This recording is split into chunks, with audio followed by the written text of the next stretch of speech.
Avstraliya ve Yeni Zelandiya rəhbərləri Xitay virusu yuqumı dünyaya yamırğan 15 aydan buyan tuncu qıtım ötküzgən 100 turani uçuruşida Hong Kong vəziyyəti və Uyğurlarının kişilik hüququ bolğan əndişələrini oturğa qoydu. Xitayni Birləşmiş Dövlətlər Təşkilatı və başqa küzətküçülərinin Şərqi Türkistanı çəklimsiz ziyaret qilishigə yol qoyuşqa çağırdı. Xitayning Wuhan şəhərində oturğa çıxan Wuhan virusunun mənbəsini tekşürüşni tələb qildi. Avstraliya Baş Ministri Scott Morrison 30 may Yeni Zelandiyaga yetib keldi və Yeni Zelandiya Baş Ministri Jacinda Ardern bilan görüşdü. Bu iki dövlət rəhbərinin 15 aydan buyan tuncu qıtım 100 turani uçuruşu bo'lib, Xitoyga qandaq taqobil turish suhbatining muhim nuqtalaridan biri bo'ldi.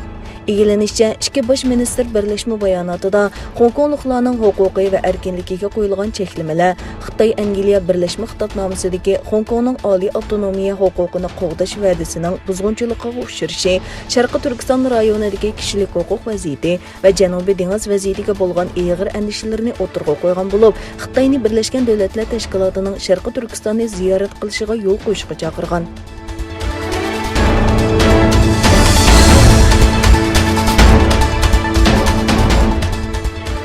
Atalmış Şinjan gezitining xabarida bildirilishicha, Xitoy Sharqi Turkiston masalasida Arab dunyosining ko'zini bo'yash uchun 27 may Urumchida atalmış Şinjan yaxshi joy temasida fikr almashtirish yig'inashgan. Xabarda qayd qilinishicha, yig'inga Arab davlatlarining Xitoyda turishliq elchilari va diplomatiya amaldorlaridan bo'lib 20 ga yaqin kishi qatnashgan. Atalmış Avtonom rayonluq partiya komitetining muavin raisi, qo'rchoq amaldor Erkin Tuniyaz yig'inda so'z qilib, Şinjanning jamiyat taraqqiyoti va xalq turmushi mislsiz yaxshilandi. Ko'pchilikning Şinjanga kelib o'yinni beqishi, ko'rib beqishini qarshi olamiz deb bejirilgan. Yig'inda Şinjan yaxshi joy nomli tashviqot filmi ko'rsatilgandan sirt, atalmış diniy zotlar Sharqi Turkistonning vaziyati haqida majburiy yolg'on guvohlik bergan. Xitoyning Sharqi Turkistonda jazo lagerlarini ta'sis qilishi, har xil tuhmatlar bilan bostirish, dinga qarshi terrorlik siyosati yurgizish qatorliq jinoyatlarning xalqaroda kun tartibga kelishiga ergishib, Xitoy axborot organlariga texnik ko'p xarajat ajratib, yolg'on tashviqotini kuchaytmoqda.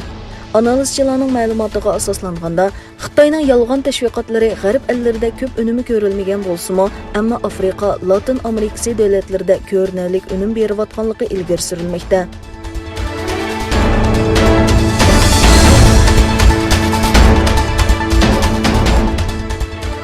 Sharqi Turkistonda irqiy qirg'inchilik qilish orqali Uyg'urlarning nüfusini azaytishga uringan Xitoy fuqarolarning 3 bolalik bo'lishiga ruxsat qiladigan qarori tasdiqlandi.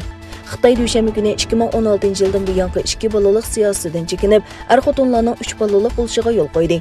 Yaqinqi sonliq ma'lumotlardan ayon bo'lishicha, dunyodagi nufusi eng zich bo'lgan Xitoyda tug'ilish nisbati ko'rinarli tuvanlagan. Xitoy rasmiy xabar agentligi Xinhua agentligining xabariga qaraganda, Xitoy Kompartiyasi Markaziy komiteti siyosiy byuro yig'inida 3-chi bolalik bo'lishni xohlaydigan er-ayollarni qo'llashni qaror qilgan. Xitoy raisi Xi Jinping riyosatchilik qilgan yig'indan keyin e'lon qilgan bayonotida yangi siyosatning Xitoyning nüfus qurilmasini yaxshilash, yashanganlar masalasiga unumli taqobil turish va davlatning odam kuchi afzalligini qo'g'dashni maqsad qiladiganligi ko'rsatildi. Bu qaror Beijingning 1980-yili nüfusning ko'payishini kontrol qilish uchun qo'llangan bir bola siyosatidan voz kechganligidan darak berildi.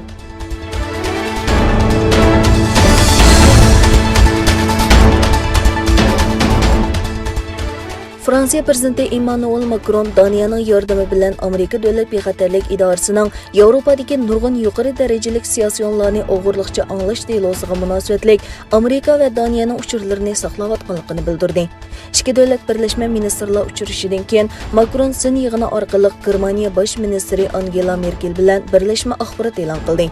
Macron Merkel bilan ko'rishganda Yevropa iqtisodining texmo raqobat kuchiga va texmo ko'p krizislarga qarshi texmo qaysar bo'lishi kerakligini ta'kidlagan bo'lib, ular yana Afrika, Belorussiya, kelar oy o'tkazilgan Shimoliy Atlantik ahdi tashkiloti boshliqlar yig'ini, Turkiya, Rossiya va Xitoy masalalarini muzokara qildi.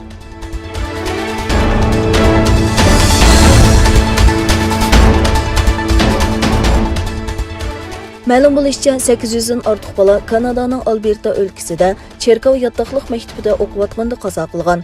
800 dan ortiq bolaning Alberta o'lkasida yotoqliq Çerkاv maktablari voqeasida qazo qilganligi xabar qilingan bo'lib, Kanadadagi yerlik xalqni qattiq zilzilaga solgan. Kanada rasmiy taratqusi CBC'ning xabar qilishicha, Kolumbiya o'lkasining Kamlop shahridagi yotoqliq çerkav maktabining beg'ida 215 bola jasadi topilganligi xabar qilingandan keyin Alberta o'lkasidagi maktablarda 821 bolaning qazo qilganligi o'tirg'a chiqdi. Kanada Federatsiya hukumati 2008-yili çerkav yotoqliq maktablarda necha ming bolaning ocharchilik, so'g'uq va davolash tajribasi natijasida qazo qilganligi uchun ziyonkashlikka uchrag'uvchilardan rasmiy kechirim so'ragan.